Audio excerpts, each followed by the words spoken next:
As a constitutional law attorney, Jenna Ellis believes in the rule of law and the importance of integrity in our elections. And she's ready to tackle the big cultural and legal issues facing America. This is the Jenna Ellis Show. Here is your host, Jenna Ellis. Hello, friends, and welcome to another episode of the Jenna Ellis Show. I'm Jenna Ellis, and today we are talking all things economic policy and what the Biden administration is doing to actually devalue the dollar with woke policies. What does that actually mean? Could this shed some light, perhaps, on Ted Cruz's very interesting and kind of out of character tweet that was hashtag LGBTQ that was commenting on the Ugandan law and policy that was really more for traditional human sexuality. So what does that actually have to do with the economy? Well, we're going to talk about that. Centralized bank digital currency and more with Peter St. Onge, who is my special guest today, and he will join me right after this. With inflation, the banking world collapse, and everything that Joe Biden is doing not to protect America, you need to make sure to secure your financial health, especially in retirement. And hey, if you're a millennial like me, that actually is sooner than you think. You need to start now, even if you are a millennial or a Gen Zer, to make sure that your financial health is actually healthy when we get to retirement. And Legacy Precious Metals has a revolutionary new online platform that allows you to invest in gold and silver online in real time. In a few easy steps, you can open an account online, select your metals of choice, and choose to have them stored in a vault or shipped right to your door. You'll have access to a dashboard where you can track your portfolio growth in real time anytime. You'll see transparent pricing on each coin and bar, and this puts you in complete control of your money. The platform is free to sign up for. Visit legacypminvestments.com and open your account and see this new investing platform for yourself. Gold hedges against inflation and against a volatile stock market.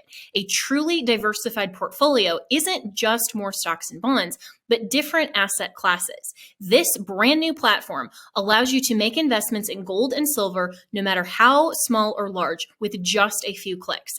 Visit legacypm.com to get started. You can download the free investor's guide, and you can also call Legacy PM Investments to talk to a portfolio expert to get expert answers to your to customize your personal portfolio. So visit legacypminvestments.com to get started. Tell them that Jenna sent you. All right, so joining me now to talk about all of this and more is Peter St. Onge, who is an economist at Heritage, a fellow at the Mises Institute, and a former MBA professor, and his Twitter also says a former bartender, which I'm sure has something to do with all of this economist talk, Peter. So I'm sure that factors in somewhere, but welcome to the show. Glad to have you. Thanks for having me on, Jenna. Yeah, absolutely. And so, when you were talking about woke sanctions that are kind of devaluing the dollar, what does that actually mean in terms of what woke sanctions are and how the left is really trying to impact our global economy? Yeah, so for a long time, our foreign policy has understood that you want other countries to use the US dollar, right? Even your enemies. So, for example, during the Cold War, we had proxy wars going on all over Earth, and still we didn't mess with the fact that the Soviet Union had to use dollars for its international trade. And the reason is because, to be the reserve currency, like to be the dominant currency in the world, you want everybody to depend on you, right? Not just countries that like you, but even the ones that don't like you. And what's happened over the past couple of years under the Biden administration is that they have forgotten this fundamental wisdom. And specifically with Russia, after Russia invaded Ukraine, the Biden administration went and seized the sovereign dollars that belonged to the Russian central bank. And they did that because they were trying to crash the Russian banking system. That didn't work. But what did happen is that every other country on earth noticed that they had crossed that red line, right? That they had weaponized the dollar as a foreign policy tool anyway for really the first time. And so a lot of countries have started looking around for alternatives to the dollar. I mean, that was a massive own goal economically to sort of plant this seed in countries' heads that if they do something that, Joe Biden doesn't like, then the US could come and crash their banking system, crash their country too. So that's really what's been pushing this sort of BRICS-led group, which is this really China-driven anti-dollar, anti-US coalition. And there are a lot of countries that have been interested in that specifically because they're afraid of something like that happening to them. Now, of course, you might say, well, most countries don't have to worry because they don't invade their neighbor. The problem now is that the US is starting to get a lot more aggressive about domestic policy in different countries, right? So traditionally, Saudi Arabia, for example, does not have very enlightened views about transgenderism. And it was sort of understood that, they do their thing and we do our thing. And what just the other day now, the Biden administration has started putting pressure on Uganda, which is a small African country. And like most countries in Africa, people in Uganda have relatively traditional views on things like gender and sexuality. And Uganda has a new law out that is trying to dissuade people from engaging in homosexual activity. Of course, it's nowhere near as strong as what Saudi Arabia might do. But at any rate, the US now is putting this pressure on. They're threatening to cut off Ugandan exports access or duty-free access to the US market. So this is potentially an escalation now in this weaponization of the US economy as a way to pressure other countries into changing not only their foreign policy, but potentially even their domestic policies and, things that are maybe very close to the heart of voters in those countries. And this is really fascinating because this gives a broader perspective on what I and a lot of other conservatives and Christians, frankly, who do have a very biblical and traditional view of human sexuality and, seeing all of these more woke policies that even Republicans have engaged in. This gives maybe a broader view of why somebody like Senator Ted Cruz would actually go and tweet against the Ugandan law. And so, is this something that this type of pressure in terms of domestic policy related to economics and all that Republicans are even entertaining, and they're actually cooperating with the Biden agenda on this? It's tricky because our media is so dominated by left-wing perspectives, along with almost every institution in society, that there are a lot of politicians that, if they're aiming for to appeal to a broad audience, then they end up tailoring their message, whether they intend to or not.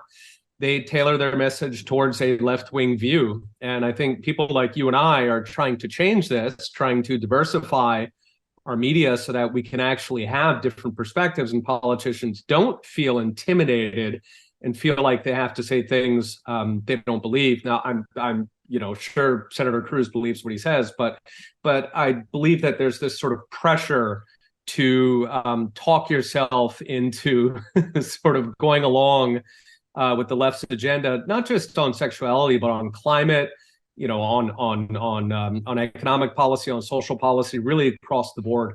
Wow. And so how dangerous is this really to the US economy if other nations are successful in either devaluing the dollar or kind of getting off of our standard? And what does that actually look like in practical terms?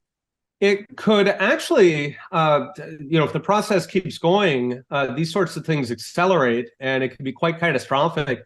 Sort of the way to look at it is that for about 80 years now, effectively, the US has printed way more dollars than we actually need. Okay, and it's almost like we have a reservoir of dollars. And, between the Fed and commercial banks, they're basically printing all of these new dollars that flood into that reservoir. Normally, that would cause inflation. Okay, the water level will go up, there would be too much money. What's been happening over the past 80 years is that those dollars then flow out to other countries because other countries use them. They put them in the central bank to, stabilize their currencies, or actually a lot of foreigners save dollars because dollars have historically been more trustworthy than their own currency. So for example, if you're a rich Mexican, you're not putting your life savings in pesos. That would be insane. Right? You're keeping a little bit of pesos because that's what you spend every month, but the vast majority of your cash savings are in dollars. So now that's fine as long as you don't change anything, right? You have this river of dollars coming in, and then it's matched up with a river of dollars that's going overseas, and then all those dollars stay over there happily held by foreigners. The problem now is if you change the rules, if all those central banks don't want to hold dollars anymore, okay, or if we have high inflation here in the US, and so foreigners start to think, well, maybe I shouldn't hold dollars, maybe I should park that in gold instead, for example, then what happens is that those dollars, that river sort of reverses, and those dollars start flooding back into the US. Now, if that happens, then the reservoir does go up. It drowns us. Specifically, what that means would be double-digit inflation, potentially for many years. That could be absolutely crippling to the country. And so really they're sort of playing with fire, because once that starts, it is very hard to stop. The only way that you could really stop it, right, if countries start selling off their dollars and all those dollars are now coming back into the US, the only way to really stop that would be to dramatically change the fiscal course of our country, so get rid of deficits, maybe even go back the dollar. And of course, none of those are anywhere near political reality, as we just saw last week. Right. Wow. And are you hearing, I mean, all of this sounds just so obvious as you're describing it. And, this is something that I'm not really hearing a lot of the Republican primary candidates, or really anybody who would be on the more conservative side against the Biden and the woke agenda on the leftist side, talking about leading into the 2024 primary. I mean, and a lot of this, especially on Twitter and other media, is, very not policy driven. I mean, it's all just a personality contest and who can, call each other names on Twitter, which I think is ridiculous. But from a policy actual, platform standpoint, have you heard any of the conservative and the Republican candidates speaking really in depth about this and having a solution to kind of to draw this back if they get in office, or anybody from Congress either? Yeah, we've had a couple of senators, specifically Mike Lee, Rand Paul. There are some people who do talk about these larger issues. There have been a number of members of the Freedom Caucus, Chip Roy, who've been very, very vocal during the debt ceiling negotiations, who have really been trying to put pressure. What we really achieved in the debt ceiling deal was to sort of postpone the crisis for the moment, but we are going to have to pay this down the road. We're going to pay a much, much higher price. Every time they kick that can, it gets twice the price. And this has been going on for a long time in this country, at least since the 1970s.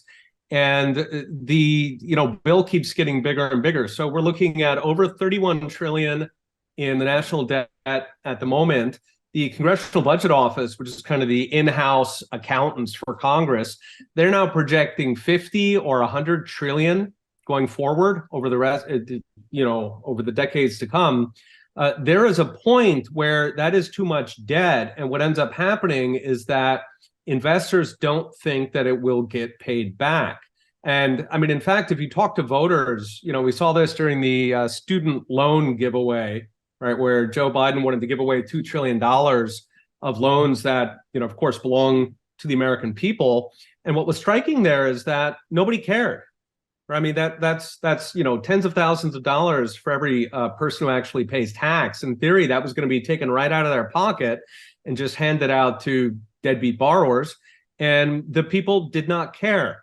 And that's, we always talk about it, at Heritage in think tank world, how striking it is that voters don't seem to care about the debt.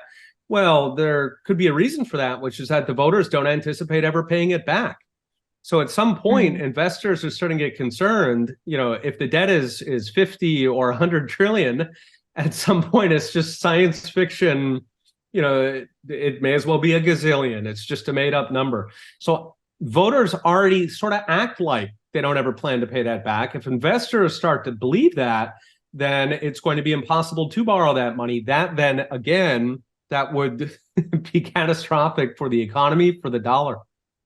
Yeah, and that's a really good point. I mean, I think we're so far beyond people's even ability to rationally kind of grasp how large the national debt is, that having it go up by $1 trillion doesn't even seem, well, it's Yeah. almost like just a fairy tale universe where it's like, okay, well, whatever, that this is what we've lived with so far. I mean, for all of my lifetime and understanding, it's just we've had a large national debt, and that's just the way that it's been, and we haven't ever defaulted, and so it really hasn't seemed like it's actually this tangible issue that we will have to negotiate down the line. And especially for people, especially of my generation, unfortunately, that are so used to living off of borrowed credit, and people who have hundreds of thousands of dollars in student loans, even, it's like, oh, well, then what is it to the country to have a ton of debt as well, which is never a good thing. And so realistically speaking, I mean, with the,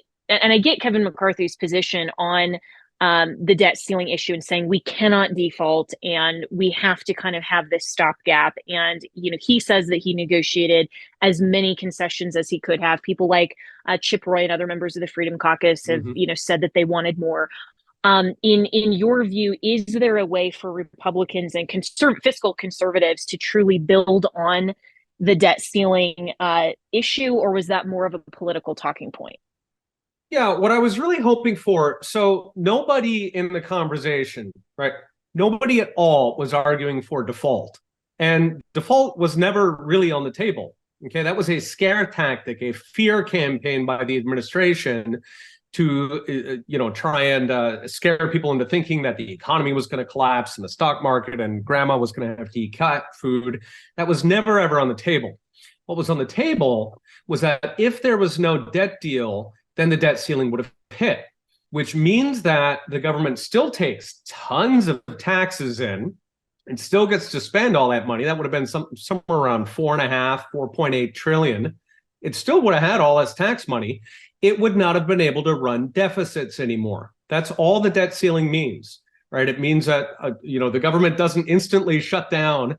They do that in order to scare people. They pretend that the debt ceiling means that they have to close the national parks and things like that. That's a cynical political strategy. But all that was on the table was, if you let the debt ceiling hit, that instantly ends the deficits. It is like having a balanced budget amendment for free. So that's really what I was hoping they would get towards, is that the worst case scenario, right? In other words, if there was no deal, if the Republicans kept pushing and the Democrats said, you guys are crazy, forget about it, then our worst case would have been no more deficits. That sounds fantastic to me. Now, if you had a government who was actually run by responsible people, then at that point they would have said, okay, we can't spend 6.2 trillion this year. We can only spend 4.8 trillion. So let's drop the stuff that doesn't matter. Right? Let's keep paying, Social Security, veterans benefits, Medicare. Right. Let's keep paying all the programs that people actually rely on, that that are widely popular, and let's find 1.4 trillion to cut out of this monster. And I think all of us know, no matter what your political party is, there is a lot of waste in government spending. I am confident that's a 22% cut in spending. Companies do this all the time. Anybody who's run a small business, if you run into hard times and you've got to cut 20%. It's always possible. You have to make tough choices, but it's possible. I would have loved to see the federal government, for one time in my lifetime, actually make a tough choice. Yeah, well, the government being a non-revenue generating institution, I wonder if the dollars and the trillions and their budgets are almost fictional to them too, because it's not their money, and so they can just say, well, why should they have to deal with all of these cuts? And this is why for listeners who've listened to me, they know that I'm a huge advocate of the Convention of States project, because I don't think that the federal government will rein in itself and actually pass what amounts to a fiscal responsibility act genuinely and a balanced budget and all of this, it may have to come through the states or through the people through an alternate means, through Article 5 of the U.S. Constitution. But but speaking of state sovereignty, in the last portion that I have with you here, Peter, and I really appreciate all of your expertise in just very plainly describing this. I think it's really important for people like me who aren't as well versed in economics. Just the clear explanations are so helpful. And speaking of state sovereignty, Governor DeSantis was, I think Florida was the first to actually say that Florida would not allow transaction in central bank digital currency, and that has been a topic that has been increasing in national awareness. And you wrote a piece, it looks like, in The Hill that talked about CBDC. And I'm just wondering your commentary on that and perspective overall. First, for listeners who don't understand exactly what that is, and then why I think you and I would agree that that's dangerous. Yeah, so a CBDC is basically a government crypto token. I think it's a little bit like Bitcoin, but it's one that the government runs. And governments worldwide are pushing this really hard. Voters completely hate the idea in every single country on earth, but governments are pushing them really hard. And the idea is that they would replace, say, the US dollar with this like crypto token. Okay, it might still look like the dollar to you, but actually under the hood, it's this crypto token. And the reason they do that is because that gives them centralized control and surveillance over every dollar in existence. Basically, it converts the dollar from this thing that you can hold in your wallet into almost this centralized ledger where they can go in there and see all the money that everybody has. And if they want, they can transfer it. They can just go ahead and take it out of your account and put it into the other account. And so, China's been one of the leading countries developing these things, unsurprisingly, because they love to control and surveil their own people. And, they've really bragged about a lot of things they could do with it. They could force you to spend your money before the next election to, stimulate the economy. They could make sure you're buying enough, vegetables and, you're not wasting your money on steak, perhaps that you're eating the bugs. There are unlimited options for social control, social engineering. You could even use them, we just saw this in Canada last year where, they were cutting off the bank accounts of peaceful protesters, and a CBDC would give the ability to do that, like just a push button. So these are extremely dangerous. Like I said, there have been many polls on this. Voters universally, like 4-1, 5-1, voters hate the idea, but these things keep chugging along. They've been very effective at lobbying, at sort of talking legislatures into, they say it's modernization. This is the 21st century. Crypto is high tech. We got to have this thing. It is a Trojan horse.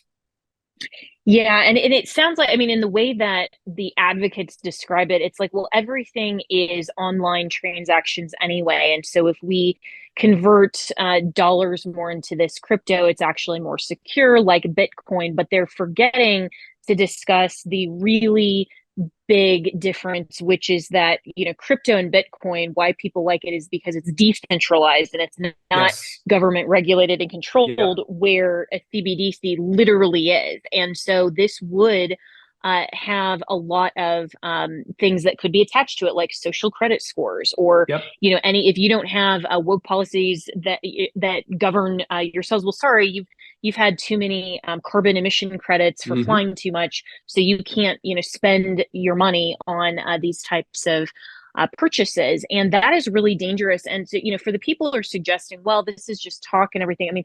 Last year, at least right, and so last year. Biden actually issued an executive order to explore the creation of this, right? So, this is something that the Democrats, at least, are poised to genuinely consider implementing soon, right? Yeah, and like all surveillance technology, they're always going to claim it's just to catch the bad guys. This is just for the tax cheats and the terrorists. Every single time we've seen that with the Patriot Act over and over and over. And unfortunately, there are a lot of Republicans in Congress who fall for it every single time, like Lucy with the football. Yep, and every single time, and this is why I was an advocate and proponent of what Governor DeSantis did in Yeah. Florida, and I think that that really is the most effective mechanism against this type of thing, which would to take the Uniform Commercial Code and say this is intended to provide a standard governing law for commercial transactions across state lines, and to say those types of transactions are not permissible in Florida, and basically have a protection for all of the residents in Florida. And I hope that other governors of other states, and definitely Congress, who has the constitutional ability to permit or not with this, would actually say, we're not going to allow for CBDC. But what can then the average individual who's concerned about this, maybe just learning about this, listening to your descriptions for the first time, what can the average individual do to protect their wealth and to protect against something like this, beyond just obviously contacting their legislators and Right. voicing their concerns? Yeah, it's tricky. We're looking at a period where the dollar could potentially be threatened. And, we've seen this in the 1970s. And, back then, the most important thing was, of course, protecting your house. That's actually the biggest asset for most people. Protecting your investments, things like gold can sort of hedge against these. And then, of course, just focusing, this is sort of, I guess, general advice in these kinds of conversations. Focus on what's close to you. Focus on your family, focus on your career, on your skill sets. No matter what happens in the broader economy, almost everything that happens to you is under your control. Of course, contact your representatives, let them know what you think. That actually, in my opinion, has a much bigger impact even than your vote. Okay, your representatives, if you live in their district, they actually will listen to you. They are eager to listen to you. They have people whose job is to listen to you. Do that. And then beyond that, just, looking out for what's close to you. And that makes so much sense, and to also be aware of what's going on so that you can engage in civil society, because so many conservatives love to say we the people, and they think that that means just exercising their constitutionally protected right to vote, not actually engaging in governance with their elected representatieurs all the time. And so, I tell people all the time, your local legislators as well as federal should know your name, have your cell phone number. Yes. You should have theirs. Yep. And they should be hearing from you on all kinds of topics, and you should be informed. I mean, people like you and I that deal with, specific subject matter, or, for me, more top level news of the day politics, I'm a little more aware maybe, but that's why hopefully people listen listen to this show to be engaged and informed, so that then they can take some of these concerns to their government representative. So Peter St. Onge, really appreciate your insight and analysis. You can follow him at Prof. St. Onge. So PROF and then St. Onge is STONGE on Twitter. And the article on CBDC is in The Hill. And that headline is not pulling up for me yet. So let's see. It's Are Congressional Republicans About to Greenlight a CBDC? That is the headline in The Hill. Really appreciate your analysis. Hope to have you back on more to explain all of these really important issues about the economy and all of this policy. So thanks so much for your time. Definitely, Jenna. It was a pleasure. Thanks.